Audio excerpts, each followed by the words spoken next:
You probably believe your life changes because of big moments, a decision, a breakthrough, a turning point, a crisis. But that isn't what shapes you. Your life is not built in dramatic events. It is built in repetition. Quiet repetition. There is an invisible habit at work in you right now. You practice it every day. You reinforce it without noticing. And it is slowly shaping your reality. Not your circumstances, your perception, your reactions, your expectations, your identity. And once you understand this habit, you begin to see why certain patterns in your life keep returning. Different faces, different jobs, different seasons, same emotional outcome, the same frustration, the same ceiling, the same type of conflict, the same internal doubt. This is not fate, it is formation. James Allen wrote that a person's outer life is a reflection of their inner thought life.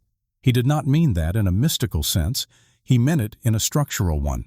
Thought is not passive. Thought is architectural. It builds frameworks, and those frameworks quietly determine what we allow, what we pursue, and what we believe we deserve. Here is the invisible habit. You rehearse a dominant thought pattern daily, and whatever you rehearse, you reinforce. Most people believe habits are physical, waking up early, going to the gym, eating poorly, procrastinating. But the most powerful habits are mental. They are not visible from the outside. They are repeated inner dialogues. What do you repeatedly tell yourself about money, about relationships, about your worth, about your future? Do you rehearse doubt? Do you rehearse limitation? Do you rehearse resentment? Do you rehearse fear of failure? Or do you rehearse discipline, possibility, responsibility, growth? You may not consciously choose these patterns anymore. They may have started years ago.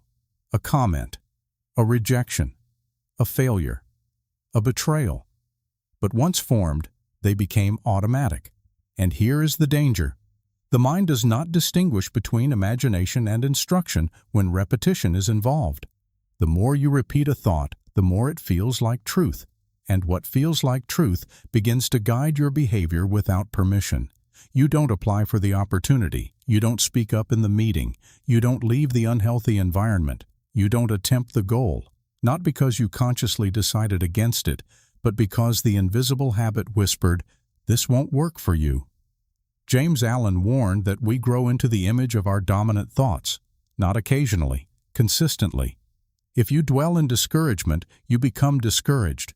If you dwell in confidence, you begin to act with confidence. The dwelling is the key. The repetition is the mechanism. This is not about pretending everything is positive.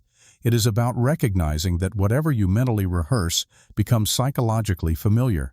And what is familiar feels safe, even when it limits you.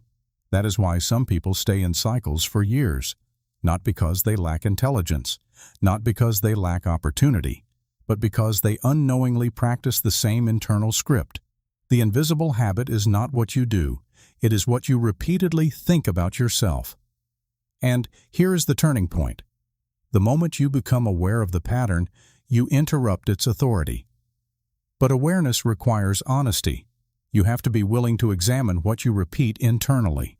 If your life feels stalled, if certain patterns feel persistent, if your results feel smaller than your potential, it is not random. It is rehearsed. Stay with me, because in the next part, we are going to break down exactly how this invisible habit forms, how it gains power, and how you begin to reshape it without forcing, without pretending, and without becoming someone you're not. Understanding the pattern is step 1. Interrupting it is step 2. Most people never decide who they become. They drift into it. The invisible habit does not form overnight. It forms through repetition during emotional moments, a criticism, a loss, a failure, a comparison. In that moment, a thought appears. I'm not good at this. This always happens to me. I'm not the kind of person who succeeds. I'm just not lucky. At first, it is just a reaction, but the mind does something dangerous. It stores emotionally charged thoughts as reference points. The next time something similar happens, the same thought resurfaces, not because it is true, but because it is familiar. And familiarity creates reinforcement. James Allen described this as the cultivation of mental seeds. Every thought, when repeated, roots itself more deeply. Eventually, it becomes less like a suggestion and more like a belief. Here is where the invisible habit gains power. Repetition creates identity. You stop saying, "I failed," and you begin saying, "I am a failure." You stop saying, "That relationship didn't work," and you begin saying, "Relationships never work for me." Notice the shift. An event becomes a label. A moment becomes a definition. And definitions guide behavior. If you define yourself as someone who struggles financially, you will subconsciously avoid risks that could expand you. If you define yourself as someone who is overlooked, you will hesitate to assert yourself. If you define yourself as unlucky, you will interpret neutral events as confirmation. This is not mystical. It is neurological. The brain is designed to conserve energy. Once a pattern is familiar, it becomes efficient. Efficient patterns become automatic. Automatic thoughts become invisible. You no longer question them. You operate inside them. This is why the invisible habit feels permanent. It feels like personality. It feels like reality. It feels like just the way things are. But personality is largely patterned thought, and patterned thought can be reshaped. The difficulty is this: you cannot change what you refuse to observe. Most people try to change outcomes without examining their internal repetition. They set goals, they create plans, they take action, but underneath the action is a rehearsal of doubt. "I'll try. It probably won't last. This is just temporary."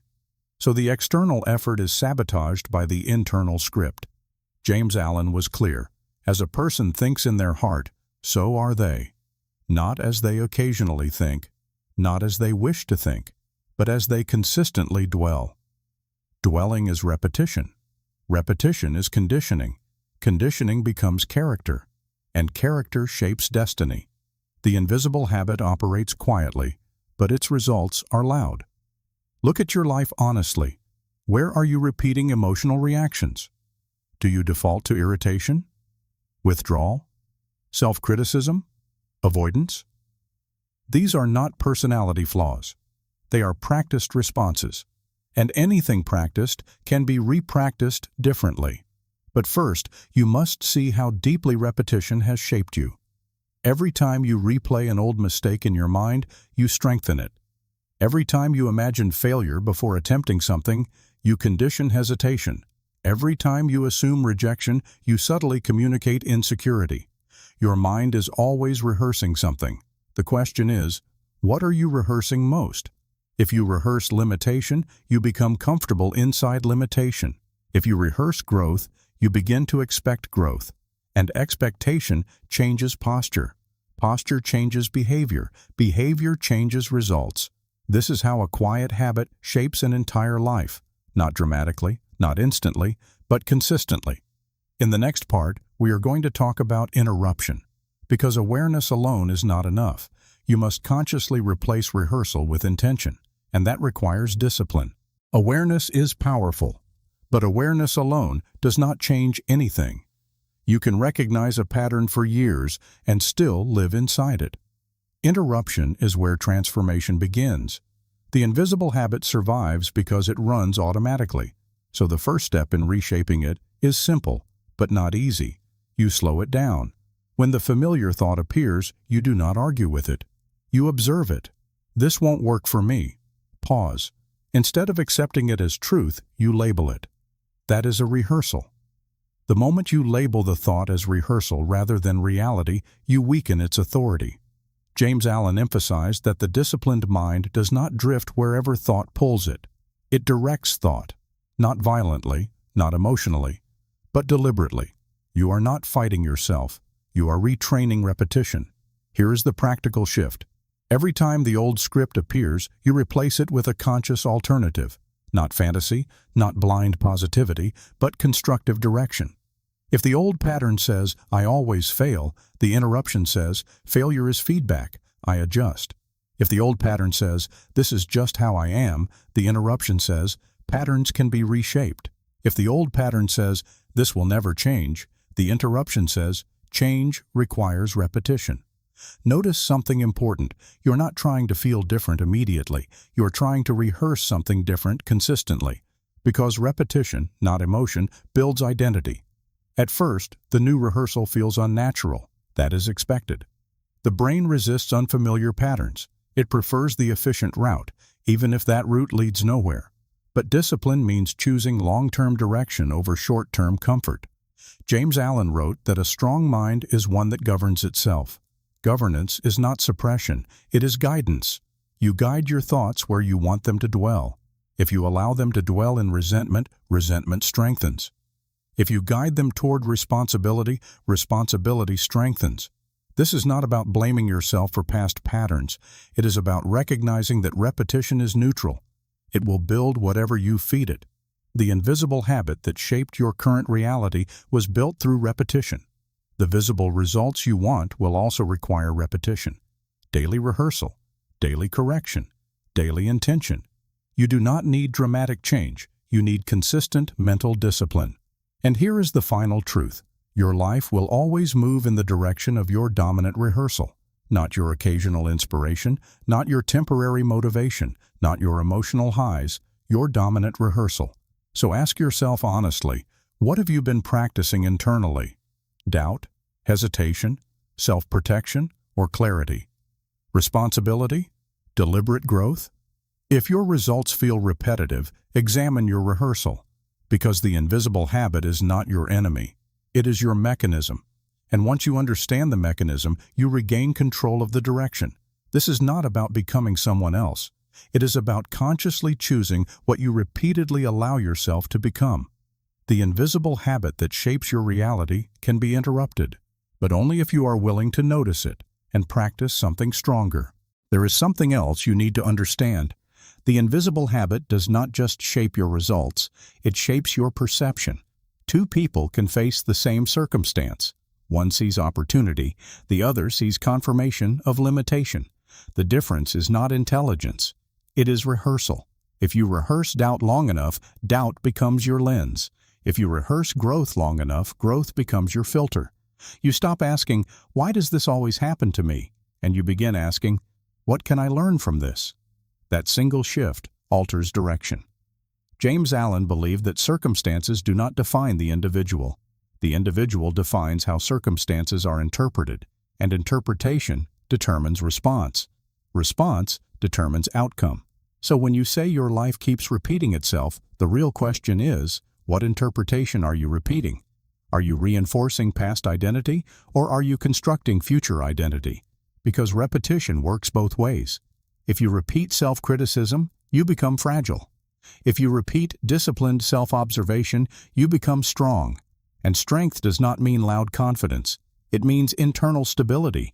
It means when the old thought appears, you recognize it without surrendering to it. It means when a setback happens, you do not attach your identity to it. It means you understand that thought is a tool, not a master. This is where most people hesitate. They want change to feel effortless. But reshaping rehearsal requires effort at first. Not dramatic effort, deliberate effort. When you catch yourself replaying a limitation, interrupt it. When you hear the familiar internal script, challenge it.